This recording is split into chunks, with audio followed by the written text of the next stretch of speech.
messieurs, assalamu alaikum wa rahmatullahi wa barakatuh. Que la paix, les bénédictions, mais aussi la miséricorde d'Allah soit sur vous tous. Je suis tout à fait ravi de vous retrouver dans cette nouvelle édition de votre émission hebdomadaire Culture religieuse qui représente, si je peux dire, des cercles d'invocation d'Allah. Bien sûr, on va essayer toujours de vous présenter les grandes idées de l'islam, qu'est-ce que ça veut dire l'islam et ainsi de suite, les éthiques dans l'islam même. Aujourd'hui, nous allons jeter plus de lumière sur la conception du prophétat et la prophétie. Quelle est la différence entre le prophétat et la prophétie? C'est ce qu'on va bien sûr parler durant cette édition à travers les éclaircissements de notre invité de marque, Dr Kamel Gadallah, le professeur à l'Université de l'Azhar. Vous êtes toujours le bienvenu sur Net TV International. Merci beaucoup pour votre présence.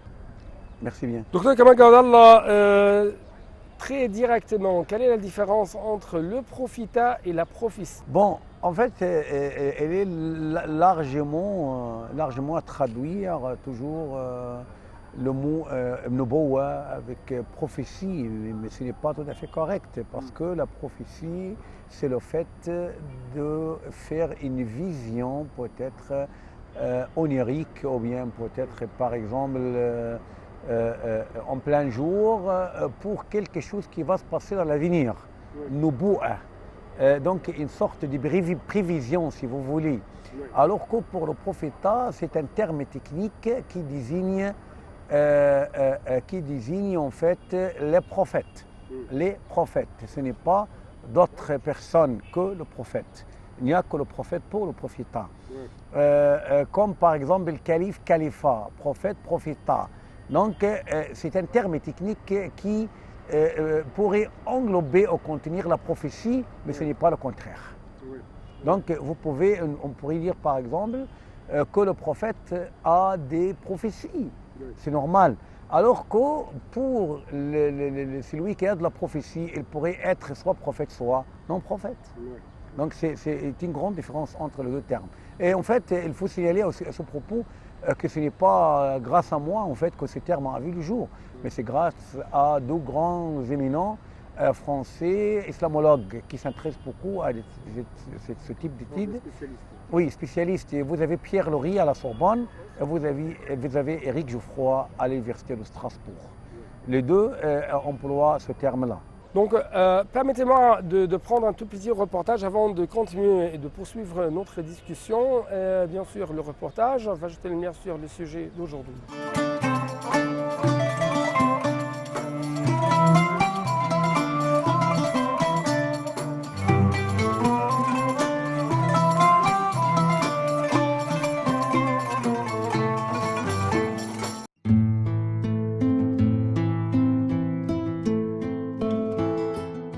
Il est temps de voir en islam de croire en tous les prophètes, que ce soit les prophètes messagers ou les prophètes non messagers. Le prophète messager reçoit par révélation de nouvelles lois qu'il doit transmettre. Et le prophète non messager est celui qui a pour mission de transmettre les lois révélées au prophète messager le précédent. Ainsi, tous les messagers sont également des prophètes, mais seuls certains prophètes sont messagers. Le terme « le messager » désigne tous les prophètes. Les savants ont dit « tout messager est également prophète », mais les prophètes ne sont pas tous messagers. Le messager est un prophète à qui Dieu révèle une nouvelle loi de l'islam.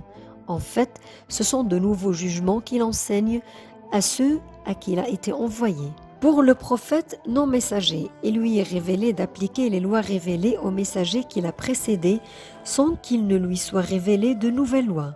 Les prophètes messagers et les prophètes non messagers ont la même croyance. La mission de tous les prophètes et de tous les messagers est de transmettre aux gens l'appel à Allah.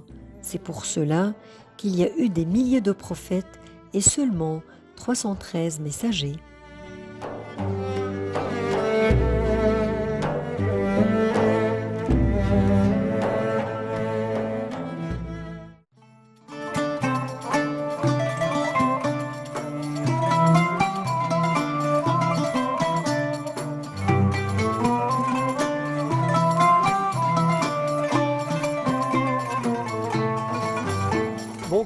va toujours poursuivre notre discussion. Les conceptions, bien sûr, du prophétat, de la prophétie, qu'est-ce que veut dire un prophète, et ainsi de suite. Mais actuellement, j'ai une question très importante. Qu'est-ce qu'on entend parler du prophète? C'est-à-dire, qu'est-ce que ça veut dire le prophète? Le prophète, comme il est défini d'après les doctes de la doctrine islamique, c'est une personne, un homme, normalement, ce n'est pas une femme, il n'y a pas de femme prophète, un homme libre, c'est-à-dire de bonnes conditions, n'est pas esclave, des descendants d'Adam, à qui Allah a confié une mission et un message à transmettre. Nous avons deux termes à noter ici, à notifier, à clarifier, parce que vous avez suscité une grande polémique entre les théologiens ou bien les doctes de la aqida, de la doctrine. Le terme prophète et le terme messager. Parce qu'il y avait une définition classique qui n'est pas du tout adéquate et qui n'est pas du tout en fait acceptée. Comme ça, ils ont dit que le prophète c'est quelqu'un à qui Allah a confié un message sans leur donner de le transmettre. Alors que pour le messager, c'est quelqu'un à qui Allah a confié un message et leur donné de le transmettre. Et normalement, c'est de l'absurde.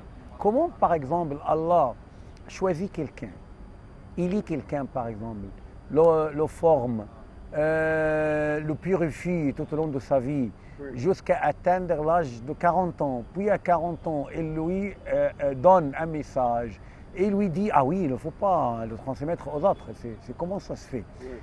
Mais la bonne définition, la bonne différence en fait établie entre ces deux termes, et c'est une définition que j'emprunte à Dr Abdelhamid Madkour, qui est professeur de la philosophie islamique francophone aussi.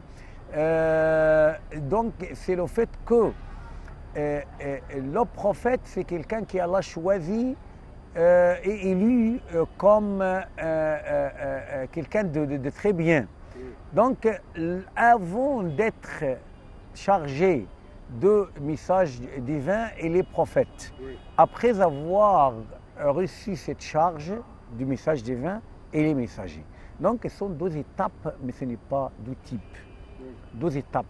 Comme par exemple, lorsqu'on dit vous êtes en train de préparer votre doctorat. Donc je vous appelle comment en français? Je vous appelle doctorant. Alors qu'après l'obtention du doctorat, vous devenez quoi? Un docteur. Donc la différence entre prophète et messager, c'est presque la différence entre doctorant et docteur. C'est-à-dire la phase d'avant, la transmission, la phase d'après, la transmission. Donc un prophète, c'est quelqu'un qui est normalement descendu qui a une bonne descendance, c'est-à-dire une bonne famille. Ce n'est pas une famille riche, mais une famille très bien connue, d'une généalogie tout à fait propre. Il n'y a pas il n'y a rien de bâtard, de poltron dans cette famille-là, mais il n'y a que de généalogie tout à fait normale, mariage, enfants, petits-enfants et ainsi de suite. Il faut qu'il ne soit pas un esclave, parce que les esclaves ne sont pas libres d'une part. Ce n'est pas par humiliation, par humilité qu'ils ne sont pas prophètes, mais par merci divine, par providence. Je vous dis comment.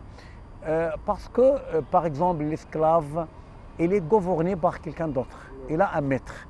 Donc, s'il veut, par exemple, transmettre le message d'Allah, on parle aussi de la conception du prophète en islam. Le prophète, ce n'est pas un divin, par exemple, ce n'est pas un charlatan, peut-être, comme ce que se trouvait dans le judaïsme. Il y avait ce qu'on peut appeler le faux prophète. Le faux prophète. C'est-à-dire que sont des prophètes prétendants qui n'ont rien à voir avec la réalité du prophétat. On cite à ce propos, par exemple, un dicton, une phrase qui est devenue un dicton ultérieurement. C'est-à-dire, Shaoul est-il lui aussi un prophète? C'est-à-dire, est-ce que vous voulez que les faux prophètes ou bien les imposteurs deviennent des vrais prophètes ou bien soient égales aux vrais prophètes. En islam, il n'y a rien de tout cela. Parce qu'en islam, le Coran nous a énuméré plusieurs noms de prophètes et il a dit il y a parmi eux ceux qu'on vous a cités et d'autres ceux qu'on ne vous a rien dit, c'est-à-dire globalement et en détail. Alors que pour les faux prophètes, ils ne sont pas rangés dans cette catégorie. Donc un prophète en islam, il regroupe deux qualités. La première qualité, sa qualité d'être humain. Être humain, c'est-à-dire qu'il se comporte et agit comme n'importe quel être humain, c'est-à-dire il mange, par exemple, il boit. Vous parlez donc des attributs de prophète? Non, ce n'est pas des attributs, mais je parle de la conception même de prophète, parce qu'il y a d'autres attributs en fait qu'on pourrait détailler. Donc, il n'est pas un surhumain. Il mange, il pourrait avoir faim, il pourrait avoir soif, il pourrait aller aux toilettes, je ne sais pas. Donc, le Coran, oui, ils mangent de nourriture et aussi ils se baladent dans le marché pour acheter, vendre et tout. Donc ils sont comme tous les êtres humains parce qu'il y avait plusieurs prophètes qui étaient par exemple des bergers, d'autres qui étaient par exemple forgerons, donc commerçants et tout ça, ainsi de suite. L'autre qualité, c'est en sa qualité de prophète, c'est-à-dire de messager d'Allah, de quelqu'un à qui Allah en fait a confié un message transmettre. Une autre question très intéressante, quelles sont les missions du prophète? La mission des prophètes, comme je viens de le dire, c'est comment transmettre le message d'Allah à ses créatures, ou bien à ses serviteurs. La transmission des messages, normalement, ce n'est pas une tâche facile. Parce que, premièrement, vous allez essayer de convaincre les autres des choses dont ils n'avaient pas l'habitude. Par exemple, nous avons plusieurs problèmes auxquels étaient confrontés le prophète. Par exemple, un prophète comme Shuaïb, qui était envoyé à son peuple pour les interdire à diminuer le poids des autres. Ils avaient l'habitude de diminuer le poids. C'était pour eux une sorte de loi. On a toujours l'habitude de le faire. Comment, par exemple, chercher à nous convaincre que ce que nous faisons, c'est quelque chose de fou? Normalement, c'est quelque chose de correct. Par exemple, un prophète comme Lot qui était envoyé à un village où s'est répandue la sodomie, l'homosexualité. Donc, il l'a trouvé quelque chose de normal. Comment, par exemple, les convaincre qu'il s'agit de quelque chose de malsain? Donc, c'est difficile, d'une part. D'autre part aussi, pour transmettre son message, il faut donner le meilleur exemple. Il faut que le prophète donne le meilleur exemple. Lorsqu'il ordonne de faire la prière, c'est lui qui doit faire davantage la prière. Lorsqu'il donne un ordre, par exemple, pour prélever la zakat sur le bien des autres, il faut que lui, premièrement, s'acquitte de la zakat. Donc, c'est sa mission dans la vie. Mais ce n'est pas sa mission, par exemple, de transformer la terre en or. Ce n'est pas de sa mission, par exemple, de faire des miracles, des choses surnaturelles ou bien surhumaines. De montrer le chemin. Ah, oui, c'est de montrer le chemin, c'est de guider vers le bon. Transformer les êtres humains. Oui, de donner le meilleur exemple des êtres humains, c'est-à-dire comment, par exemple, faire adorer les gens à leur Seigneur, Seigneur de l'univers. Donc, c'est sa mission. Il ne faut pas demander à un prophète d'être un magicien, un sorcier, par exemple, je ne sais pas, alchimiste. Donc, non, ça n'est pas du tout, ça ne convient pas du tout, en fait, au message sublime d'un prophète. Toujours, tout prophète doit, si je peux dire, rassembler des attributs. Est-ce que vous pouvez nous éclaircir un peu plus ces attributs, les qualités de chaque prophète? Pour les attributs du prophète, nous avons quelque chose, grosso modo, et quelque chose in extenso, en détail. Grosso modo, bien globalement, toute perfection humaine doit être attribuée au prophète. C'est-à-dire, par exemple, la véridicité, de dire la vérité. S'agit-il d'imperfection et imperfection humaine? D'imperfection. Donc, il faut être attribué au prophète. L'honnêteté, perfection et imperfection, perfection, doit être attribué au prophète aussi. La sincérité, donc tout ce qui est une perfection humaine doit être attribué au prophète. C'est globalement. Mais en détail, il faut que 4 attributs soient réunis chez n'importe quel prophète. Il y a la véridicité, en détail.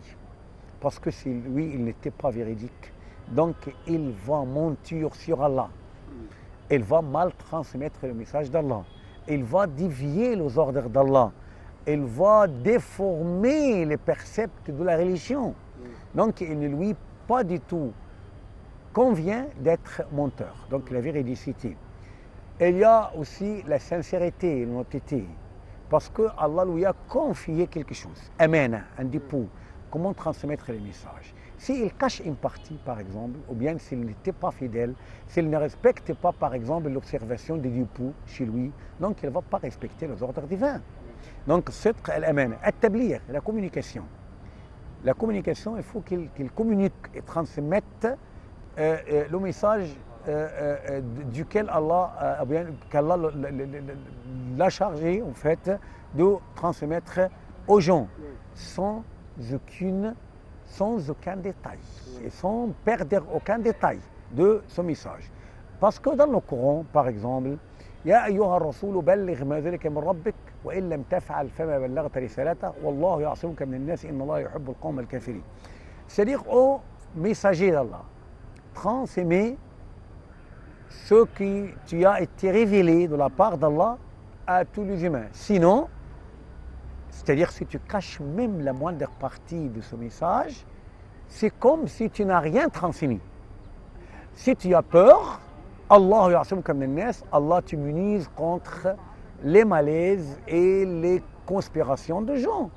Donc, le prophète n'a rien de prétexte, n'a rien d'excuse pour dire qu'il s'agissait de quelque chose de choquant, donc je ne pourrais pas transmettre aux gens.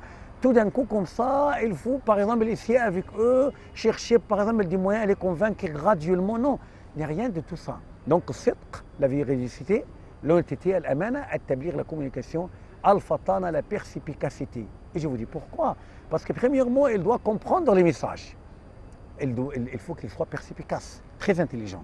Deuxièmement, il aura des problèmes à surmonter. Comment le surmonter s'il est idiot, s'il est imbécile? Donc, ce sont les attributs en détail desquels doit se revêtir ou se caractériser le prophète. À l'inverse, tout ce qui est contre ces attributs, c'est impossible pour le prophète. Il est impossible qu'un prophète soit ainsi caractérisé, par exemple, ni de mensonge, ni de malhonnêteté, ni par exemple de cacher son message, ni par exemple d'être idiot ou imbécile. C'est tout à fait impossible pour les prophètes. Pour ce qui est admissible dans l'ordre roi, c'est de s'agir comme n'importe quel être humain dans les attitudes et le comportement qui n'ont rien à voir ni avec le halal ou le haram, c'est-à-dire les actes ordinaires quotidiens, de marcher, de venir, d'aller, de partir, je ne sais pas quoi, de manger, de boire, d'aller, de se marier, d'avoir des enfants, de les éduquer, ou bien de gagner sa vie. Donc tout ce qui est un acte humain, il pourrait un homme ordinaire avec les gens et un prophète avec Allah. Donc il a double volet ou bien double statut. Le statut d'un prophète et le statut d'un être humain. Le statut d'un prophète, c'est pour être en mesure de se contacter avec le ciel, et le statut humain pour qu'il lui soit facile de s'entremêler et s'entretenir avec les gens. Donc actuellement, je dois vous inviter avec nos chers téléspectateurs à une visite tout à fait intéressante à un site monumental ou même à une mosquée très intéressante ici au Caire.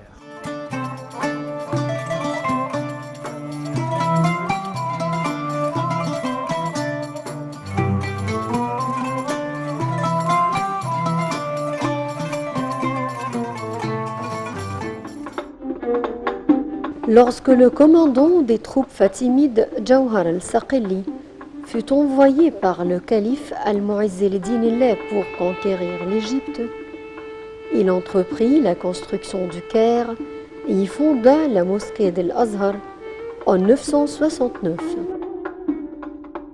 La construction de la mosquée s'étendit sur 2 ans.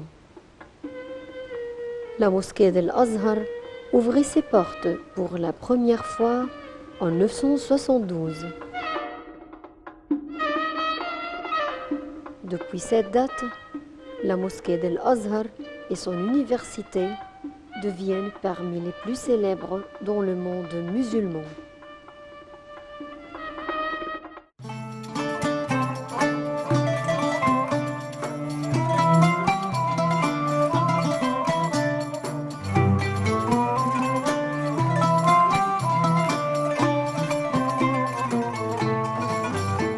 Donc, chers téléspectateurs, de retour à notre discussion, à notre sujet, la prophétie, l'émission du prophète, les attributs du prophète, ainsi de suite. Nous devons poser ces questions à notre invité de marque, Dr Kamal Gadalla plutôt. Est-ce qu'il y a des prophètes qui sont privilégiés par Allah, qu'ils soient glorifiés? Si oui, pourquoi? Premièrement, il faut connaître quelque chose de très important.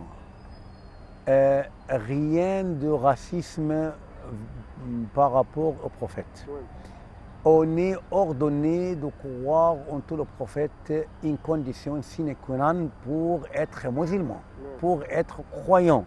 Sinon, on est un croyant imparfait. On est un musulman incorrect. Oui. Donc, c'est d'une part. D'autre part, ce n'est pas aussi par exemple, racisme qu'on privilège le prophète Mohammed sallallahu alayhi wa sallam. Oui.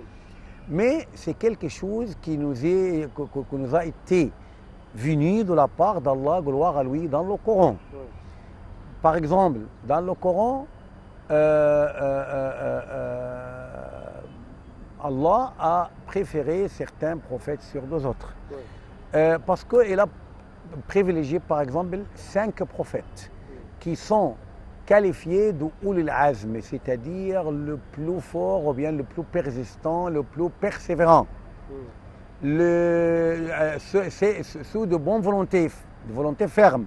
Ulul Azm, il y a 5 prophètes. Oui. Nous avons le prophète Mohammed, sallallahu alayhi wa sallam, Noé, Abraham, Moïse et Jésus, fils de Marie.